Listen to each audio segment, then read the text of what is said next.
Newcastle's Katie Barker breaks new ground to fulfill St. James Park dream. The tone of the announcement issued over the public address system was apologetic yet proud. Kickoff had been delayed by 15 minutes due to crowd congestion at the turnstiles, where an unexpectedly high number of Newcastle United fans were queuing to see the club's women's team play at St. James Park for the first time. By halftime, when the official attendance, an extremely impressive 22,134, was announced, those club officials who had forecast an audience somewhere between 5,000 and 10,000 had fully woken up to the often underestimated pulling power and immense potential of women's football. Given that Becky Langley's side currently reside in the fourth tier of England's female pyramid, were facing lowly Alnwick Town ladies and have just lost their battle with Liverpool Feds for the National League Division 1 North's sole promotion place, it was a remarkable turnout, rewarded by a highly entertaining, decent quality game, won 4-0 by Newcastle.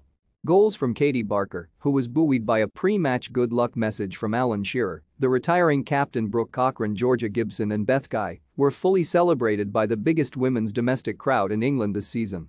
"I've dreamed of playing here since I was a child," said Barker. "It was amazing, and a few tears were shed when I scored." Cochrane had similar emotions. "Overwhelming, unbelievable, phenomenal," she said. "From now on this team is going to fly. This is just a start." Well before kick-off, the Gallowgate end was already almost as packed as on a Premier League men's match day, and much of the stadium a sea of black and white flags.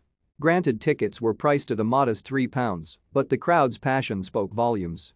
As things finally got underway, a giant "Hoay the Lasses" banner was unfurled in the Gallowgate, and the watching Amanda Stavely would not have been human had she not felt a certain sense of vindication.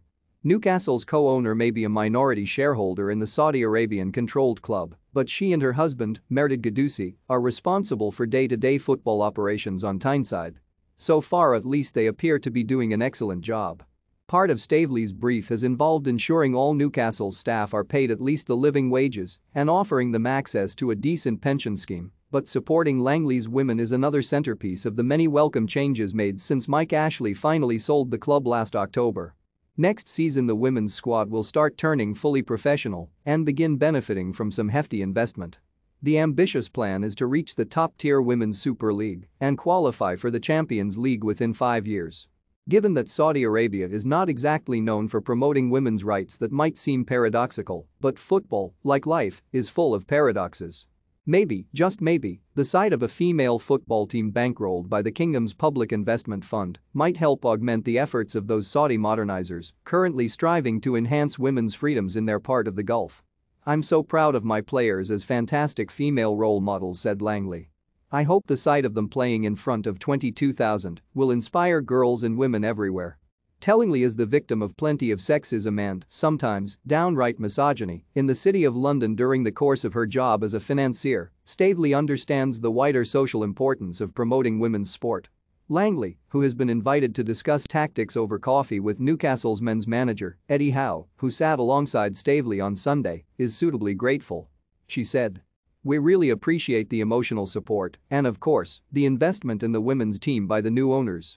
It's a special moment in our history, and it's been such a fantastic experience, but even though we had very limited resources before the takeover, I'm still so bitterly disappointed that we've just missed out on promotion.